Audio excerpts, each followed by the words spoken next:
ওয়ালা তানহারহুমা ওয়া কুল লাহুমা কাওলান কারীমা। ধমক দিবা তো দূরের কথা, তার সাথে কাউলে কারীম, ভদ্র ভাষায় নম্রতার সাথে সুন্দর করে কথা বলতে হবে।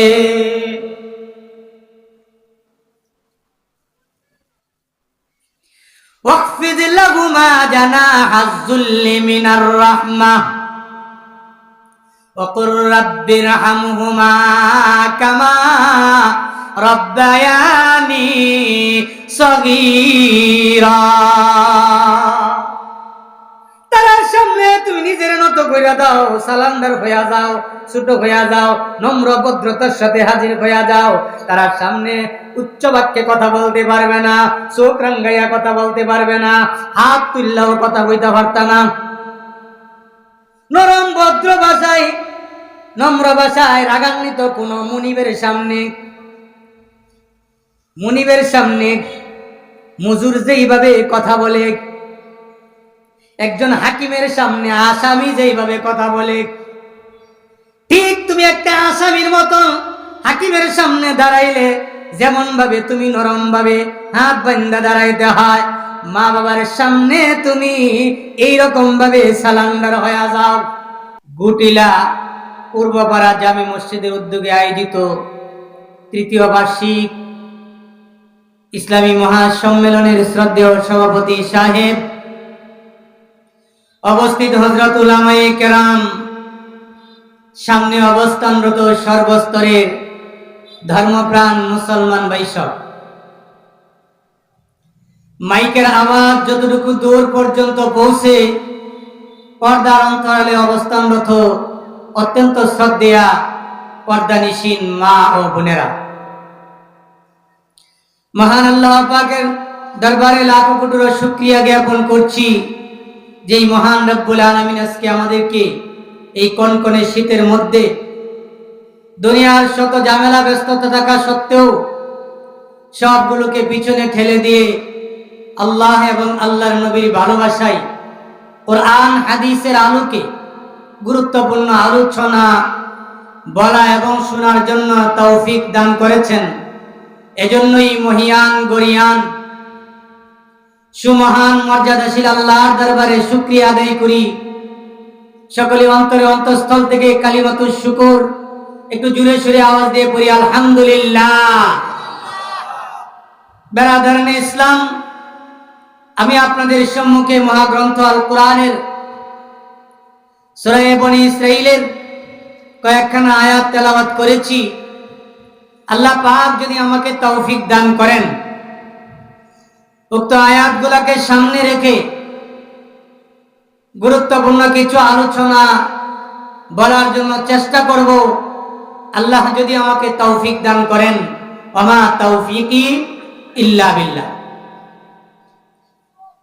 আপনারা যদি ধৈর্যের সাথে বসেন তাহলে ইনশাআল্লাহ আলোচনা হবে। আমারে লাগাইয়া দিয়ে আপনারা যাইবেন গা কাটা কাটা হাত তুইলা দেখাচ্ছেন দেখি, যাইবেন গা? হাত যে তুললেন জুসে হুসারাই লইছেন নাকি? জুসে হুসারাই লইছেন? আর তুলছে না, তুলতো ভাও করছি পরে বুঝ জ্বালাইছি ব্যাপারটা। সবাই আছেন তো ইনশাআল্লাহ? থাকবেন তো? যারা এখনো অযথাই ঘোরাফেরা করছেন রাস্তাঘাটে, দোকানে পাঠে, এখানে সেখানে, আমি অনুরোধ করছি, এই গুটেলা পূর্বপাড়া প্রতিদিন এরকম মাহফিল হয় না। প্রতিদিনই হয়? প্রতিদিন হয় না। আজকের এই রাত্র, আজকের এই দিনটাকে, আজকের এই সময়টাকে দাম দেওয়ার দরকার, মূল্যায়ন করার দরকার। যারা দাঁড়িয়ে আছেন এবং রাস্তাঘাটে ঘোরাফেরা করছেন, আমি অনুরোধ করব দয়া করে প্যান্ডেলের ভিতরে চলে আসুন। খুবই গুরুত্বপূর্ণ আলোচনা, পরে আফসোস করবেন। ভিতরে চলে আসুন। আপনারা জিকির দিয়ে আরেকটু সামনে আমার কাছে যদি চলে আসেন তাহলে ভালো হয়। আর আপনারা যদি কোন হুজুর আপনি নেত্রকোনা থেকে আইছেন, আপনি যখন এলাকাতে আইছেন আপনি আগাইছেন গা, আমরা শীতের মধ্যে আগাইতাম পারতাম না। আমি আগাইতাম না, আপনারা আগাইবেন। আগে কোনটা? আমি আগাইতাম, আপনারা আগাইবেন। একটু আরেকটু সামনে আগান। সুবহানাল্লাহ ওয়ালহামদুলিল্লাহ। ভাই সামনে আমার কাছে, আমি যাতে ধরতে লাগাল ভাই। সুবহানাল্লাহ ওয়ালহামদুলিল্লাহ লা ইলাহা ইল্লাল্লাহ লা ইলাহা লা ইলাহা। ইব্রাহিম নবী জিকির করেন আগুনেতে বসিয়া, ওরে আইয়ুব নবী জিকির করেন কুষ্ঠ রোগে পড়িয়া। সুবহানাল্লাহ ওয়ালহামদুলিল্লাহ ইল্লাল্লাহ লা ইলাহা, জুড়ে জুড়ে, ইল্লাল্লাহ সুবহানাল্লাহ ওয়ালহামদুলিল্লাহ। এখনো যারা বাইরে আছেন তাড়াতাড়ি ভিতরে চলে আসুন, আলোচনায় যাওয়ার আগে ভিতরে চলে আসুন। মা বোনেরা যাই নামাজ বিছাইয়া ঘরের ভিতরে যে যেখানে আছেন মাইকের দিকে কান পাতিয়া বসে যান, গুরুত্বপূর্ণ আলোচনা। আল্লাহ আমাদেরকে তৌফিক দান করুক, সবাই বলে আমিন। ইনশাআল্লাহ এখন পরিবেশটা মোটামুটি সুন্দর হয়েছে। আছেন তো আপনারা? ইনশাআল্লাহ আছেন তো সবাই? একটা নারায় দেন তো দেখি, নারায়ে তাকবীর। এবার আসুন, আমি আপনাদের সম্মুখে যে আয়াত তেলাওয়াত করেছি, আয়াতের মধ্যে আল্লাহ পাক রব্বুল আলামিন বলেন, আল্লাহ বলেছেন, আদেশ করেছেন যে আমরা একমাত্র ইবাদত কার করব? একমাত্র ইবাদত হবে কার? আল্লাহ বলেন তোমরা একমাত্র আমারই কি করবা? ইবাদত করো। আর আমার পরে তোমরা যে কাজ, মা বাবার খেদমত। কার খেদমত? মা বাবার খেদমত। মা বাবার সাথে সদাচরণ করতে হবে, কারণ আল্লাহ আমাদের সৃষ্টিকর্তা, আমাদেরকে আল্লাহ বানাইছেন, ঠিক কিনা? কিন্তু দুনিয়াতে ফাটানোর সিস্টেমটা আমাদের জন্মদাতা হিসাবে মা বাপকে বানাইছে। তাদের মাধ্যমে আমাদের জন্ম হয়েছে, আমরা এই পৃথিবীর মুখ দেখেছি, আলো বাতাস কত কিছু দেখলাম। কেউ মূর্খ থাকলাম, কেউ শিক্ষিত হইলাম, কেউ আধা শিক্ষিত, কেউ ফুল শিক্ষিত। না মা বাপ ছাড়াই আপনারাই করছেন? সাজ একেবারে কম কিছু ইতিহাস আছে মা বাপ ছাড়াও সন্তান আল্লাহ দুনিয়াতে দিছে। এটা হলো আল্লাহর ক্ষমতা, নাইলে তো আপনারা আল্লাহর যে ক্ষমতা আছে এটা বিশ্বাস করতেন না। মনে করবেন মা বাপ ছাড়া আল্লাহ সন্তান দিত পারে না। আল্লাহ মা বাপ ছাড়াও দিতে পারে, বাপ ছাড়া শুধু মার মাধ্যমে দিতে পারে। আর স্বাভাবিক সিস্টেম আল্লাহ রাখছে মা বাবার মাধ্যমেই সন্তান দেন। আদম আলাইহিস সালামের মা বাপের নাম কি? মার নাম কি? বাবার নাম নাই? নাই আপনার আমার নাই, এইবারটা নাই কেন? এটা আল্লাহর কুদরত, কি আল্লাহর ক্ষমতা। ঈসা আলাইহিস সালামের বাবার নাম কি? নাই? হ্যাঁ বুঝা গেন নাই? মার নাম মরিয়ম। তাহলে এন দেখা গেছে মা আছে বাপ নাই। আর আদমের বেলায় মাও নাই, আর আমরার বেলায় দুইজনই আছে। তাহলে আল্লাহ মা বাপ দিয়াও দুনিয়া দিতে পারে, মা সহ বাপ ছাড়া মার মাধ্যমে দিতে পারে। আবার মাও নাই বাপও নাই, আল্লাহ দিতে পারে। পারেনি না? পারে না? ক্ষমতা আসেনি আল্লাহ? এটি আল্লাহর ক্ষমতা। কিন্তু সিস্টেম হলো দুনিয়াতে স্বাভাবিকভাবে মা বাবার মাধ্যমে আমাদেরকে পাঠাইছেন। সুতরাং তাদের একটা হক, তাদের প্রতি বিশাল বড় একটা দায়িত্ব সন্তানের রয়ে গেছে, এটা আল্লাহ দিয়ে দিচ্ছে। যত জায়গায় আল্লাহর ব্যাপারে আল্লাহ ওয়াজ করছেন, পাশাপাশি মা বাবার কথাও বলছেন যে আমার ইবাদত করো, আমাকে একমাত্র তোমরা গোলামি করো, বন্দেগী করো, আর মা বাবার সাথে সদাচরণ। وَقَضَى رَبُّكَ أَلَّا تَعْبُدُوا إِلَّا إِيَّاهُ ওয়া বিল ওয়ালিদাইনি ইহসানা। আল্লাহ বলেন, আল্লাহ আদেশ করেছেন রাব্বুকা আল্লাহ তা'বুদু ইল্লা ইয়্যাহ, তোমাদের রবের, তোমাদের যে রব আছে আল্লাহ, রাব্বুকা, ও নবী আপনি জানায়া দেন রাব্বুকা, তোমার রবের আল্লাহ তা'বুদু ইল্লা ইয়্যাহ, একমাত্র তারই ইবাদত করবে, তারে ছাড়া কারো ইবাদত করা যাবে না। আল্লাহ ছাড়া আর কারো ইবাদত করা যাবে না। আর কোনো মালিক আসেনি, আর কাউকে মানা যাবে নি। আল্লাহ লা শরীক, তার কোনো অংশীদার নাই। তিনি আগেও ছিলেন, এখনো আছেন, পরেও থাকবেন। আল্লাহকে কেউ জন্ম দেয় নাই, কারো কাছ থেকে জন্ম নেন নাই, না নিয়েছেন? আল্লাহ তো আল্লাহ এক, বললা তাকে স্বীকার করতে হবে তিনি সবকিছুর মালিক, খালিক। আসমান কে বানাইছে? জমিন কে বানাইছে? তোমাকে আমাকে ওই আল্লাহ বানাইছে, ঠিক কিনা? সুতরাং এই আল্লাহর ওই গোলামি করতে হবে।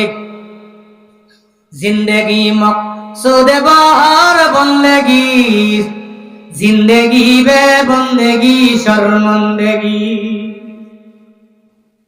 জিন্দেগি এমন ভাবে তুমি বানাও, এমন ভাবে জিন্দেগি তুমি তৈরি করো, যেই জিন্দেগিতে বন্দেগি আছে। কি আছে? বন্দেগি ছাড়া জিন্দেগি, এটা লাঞ্ছনা অপমাননা ছাড়া আর কিছুই না। বন্দেগি ছাড়া জিন্দেগি বানায়, কবরে শান্তি পাইতা না, হাসরে মিজানে ফুলসিরাত শান্তি পাইতা না, জান্নাতে যাইতে পারবা না, কঠিন হয়ে যাবে। আল্লাহ বলেন, আমার গোলামির পাশাপাশি তোমরা তোমাদের মা বাবার খেদমত করো। মা বাবার খেদমত করলে লাভ আছে, অনেক লাভ। দুনিয়াতেও লাভ, পরকালেও লাভ। সুবহানাল্লাহ। দুনিয়াতেও লাভ, পরকালেও। ইম্মা ইয়াবলুগান্না ইনদাকাল কিবারা আহাদুহুম, এই তোমাদের মা বাবা, এরা যখন বিশেষ করিয়া বার্ধক্যতে উপনীত হয়, বয়স হয়ে যায়, বৃদ্ধ হয়ে যায়, এরা দুজনের একজন অথবা দুজন, এই বয়সে তুমি লাগাল পাইছো, মা বাবার খেদমত তো করাই লাগবে। বিশেষ করে তারা যখন বৃদ্ধ হয়ে যায়, কেন? বৃদ্ধ বয়সে মানুষ অন্যের মুখাপেক্ষী হয়ে যায়।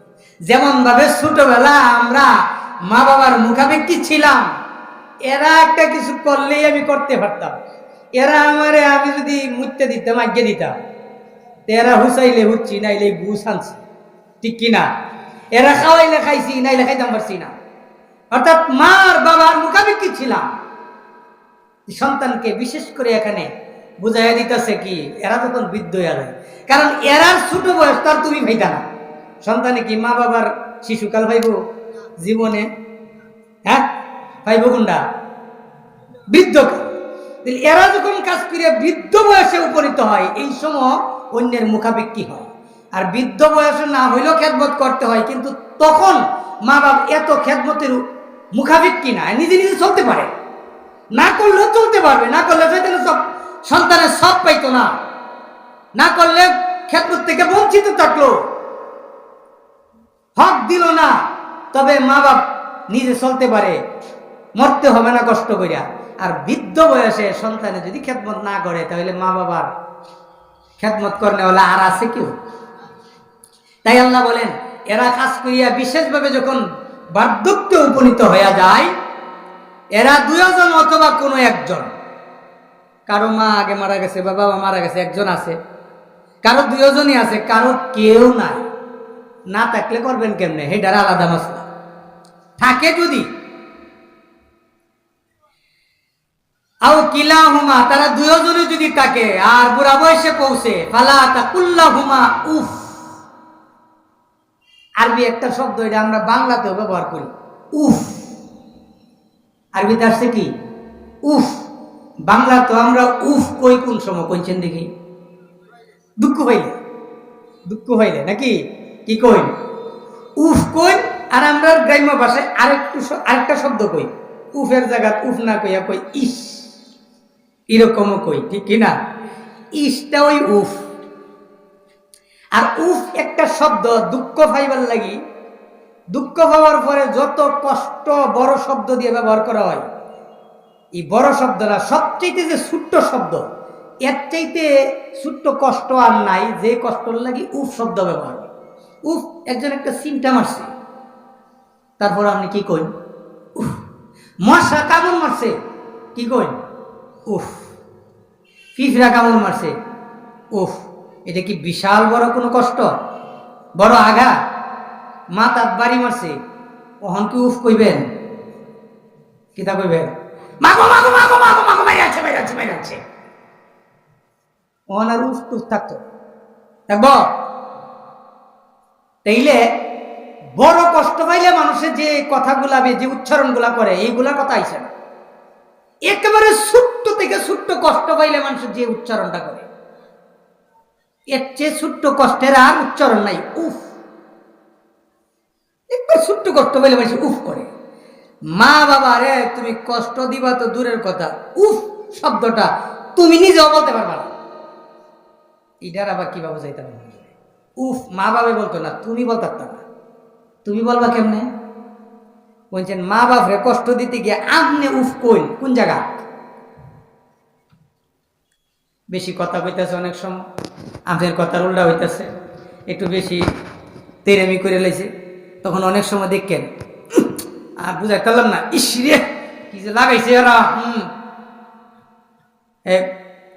বুঝতেছেন আমার বাসা আপনার কিছুটা বনে, বুঝতেছেন?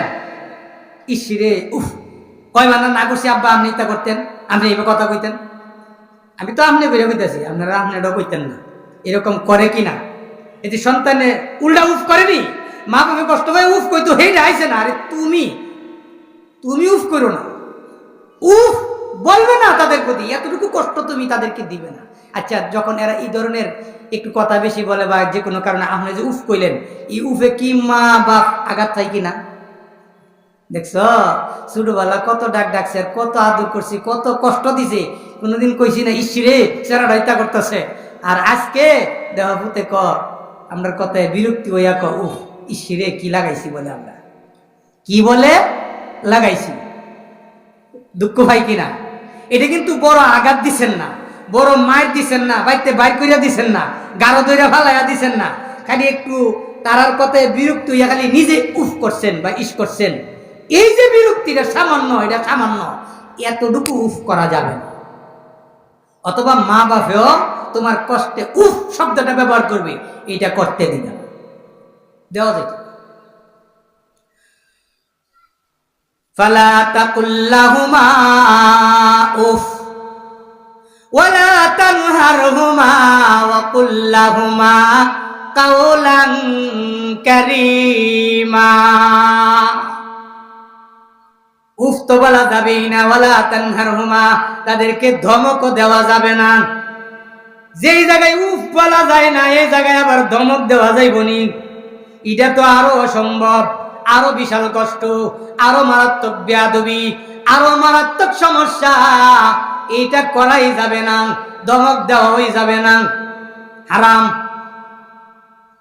ওয়ালা তানহারহুমা ওয়া কুল্লাহুমা কাওলান কারীমা। ধমক দিবা তো দূরের কথা, তার সাথে কাউলে কারীম, ভদ্র ভাষায় নম্রতার সাথে সুন্দর করে কথা বলতে হবে।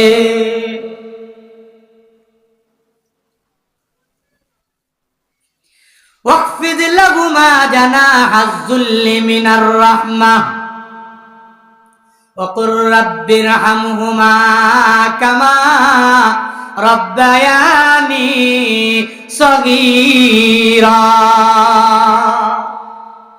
তার সামনে তুমি নিজের নত কইরা দাও, সালান্ডার হইয়া যাও, ছোট হইয়া যাও, নম্র ভদ্রতার সাথে হাজির হইয়া যাও। তার সামনে উচ্চ বাক্যে কথা বলতে পারবে না, চোখ রাঙ্গাইয়া কথা বলতে পারবে না, হাত তুললেও কথা কইতে পারতা না। নরম ভদ্র ভাষায় নম্র ভাষায় রাগান্বিত কোন মুনিবের সামনে মজুর যেইভাবে কথা বলে, একজন হাকিমের সামনে আসামি যেইভাবে কথা বলে, ঠিক তুমি একটা আসামির মতো হাকিমের সামনে দাঁড়াইলে যেমন ভাবে তুমি নরম ভাবে হাত বান্ধা দাঁড়াইতে হয়, মা বাবার সামনে তুমি এইরকম ভাবে সালান্ডার হয়ে যাও আর সুন্দর ভাষায় কথা বলতে থাকো।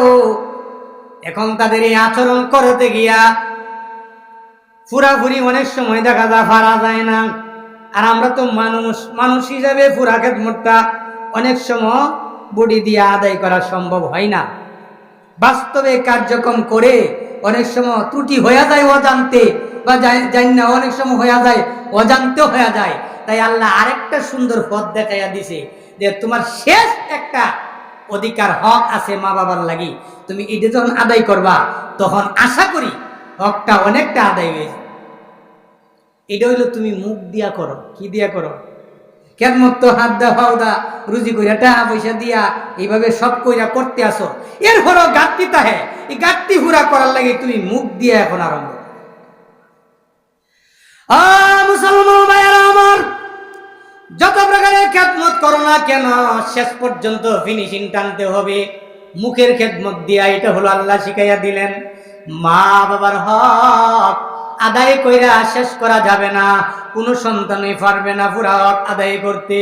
কারণ মা এত কষ্ট করেছে, যেই মার দুধের দামটুকু কোনো সন্তান এমন নাই পুরা পুরা দুধের দাম সে দিতে পারবে।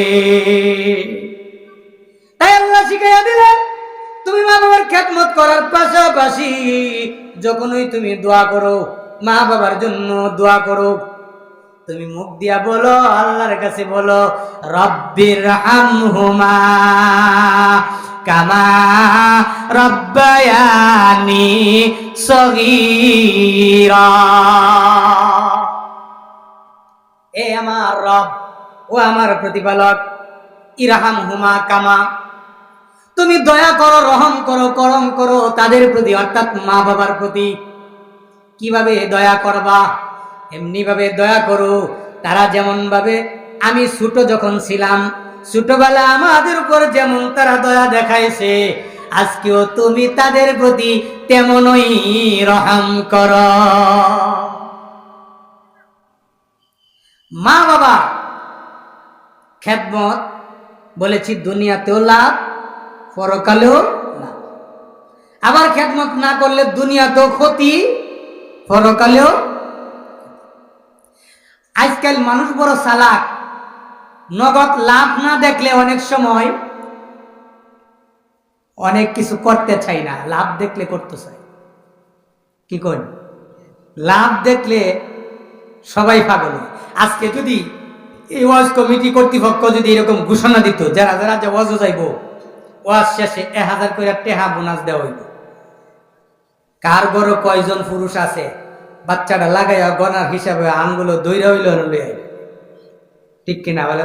মাথা গনা হইব, মাথা যদি এক ফ্যামিলির 10 জন থাকে আর একলাই হইলে 10,000 জাগা হইল জায়গা কিতা কই না আপনারা, এন জাগা হইলে আর নগদ লাভ দেখতেছেন। এটা দুইটা ভাই বইটা মরার পরে না ভাইতো, আগে তো না। লাভ ছাড়া কাটবে না মানুষ।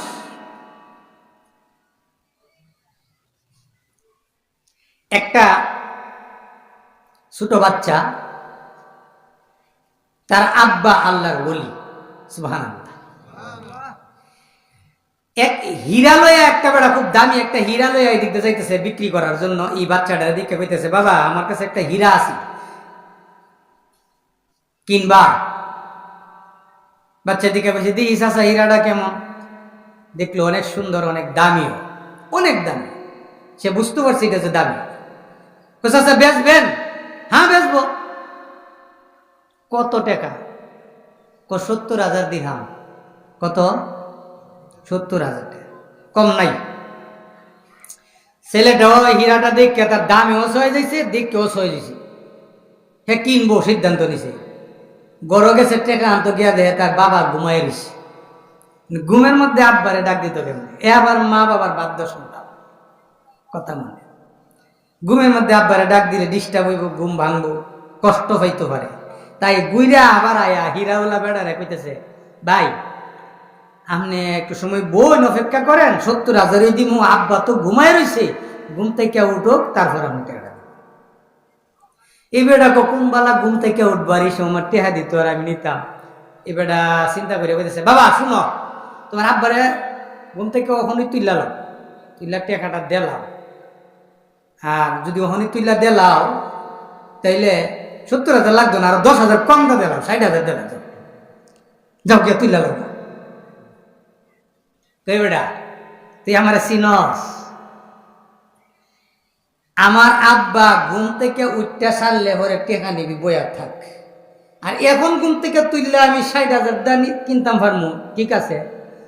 তুই জানস নি আমি মা বাবার কত বাধ্য সন্তান, আব্বার কষ্ট এটা আমি চাই না, বরঞ্চ তুই এনে বইয়া থাক, আমার আব্বা ঘুম থেকে উঠলে পরে তোর টেহা দেবো 60,000 70,000 না, তোরে 80,000 দিয়াম, বইয়া থাক। হে বেটা লোভ দেয়াইছে কমাই, আর হে বেটার ওটা লোভ দেয়াইছে কি দা আরো 10 বাড়াই দে। ওখানে বেটা কয়, বেটা ঠিক আছে তুই একটু কর, আমি অত সময় বই থাকতে পারতাম না, কাম কর, অত টেহা আমি চাই না, ওখানে যদি তুললা ফেলাস তোর আব্বারে তে আমি 30,000 দিই ইচ্ছা নাই। চিন্তা করেন, জাগাত 40,000 টাকা লাভ না, 70,000 টাকার জিনিস 30,000 টাকা পাইলে, মনে করেন দাম যদি বাস্তবে 70,000 হয়ে থাকে, তাহলে 30,000 টাকা কিনলে এন লাভ কয়া যা।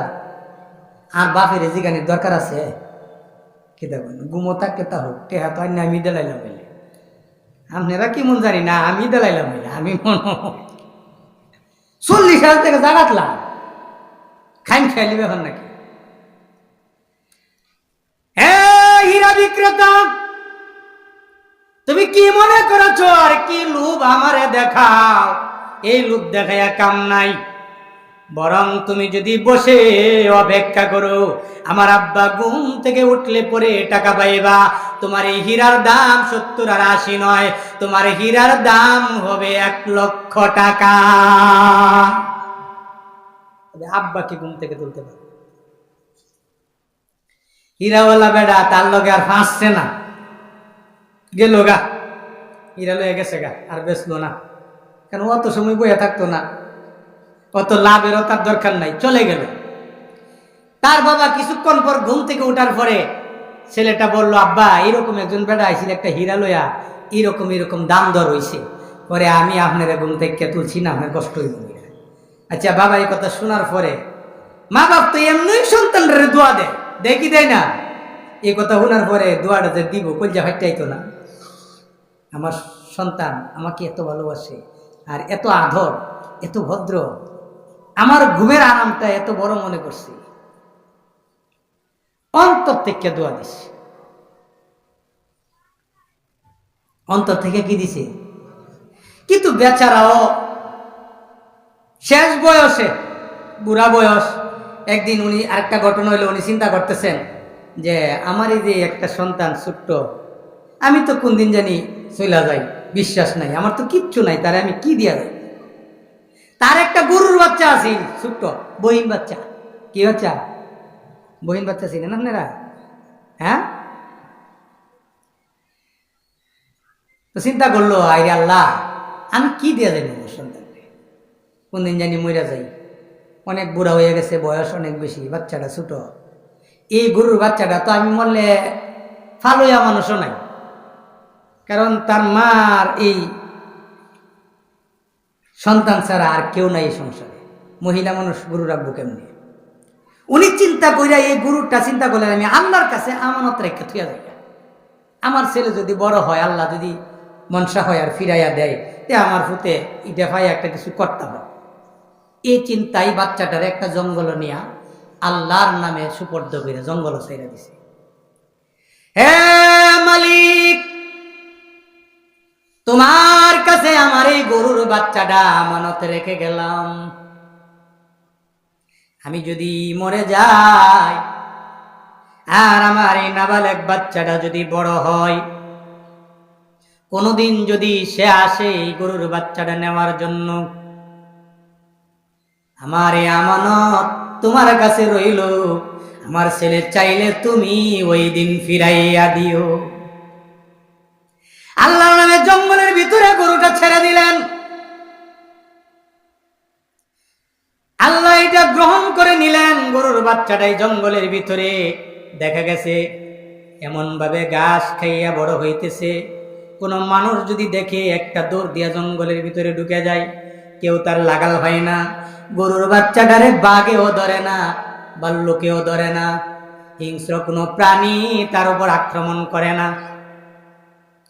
এটা জঙ্গলের ভিতরে খায়া খায়া অনেক মোটা হইতেছে, অনেক মোটা। কারণ এটা আল্লাহর কাছে আমানত।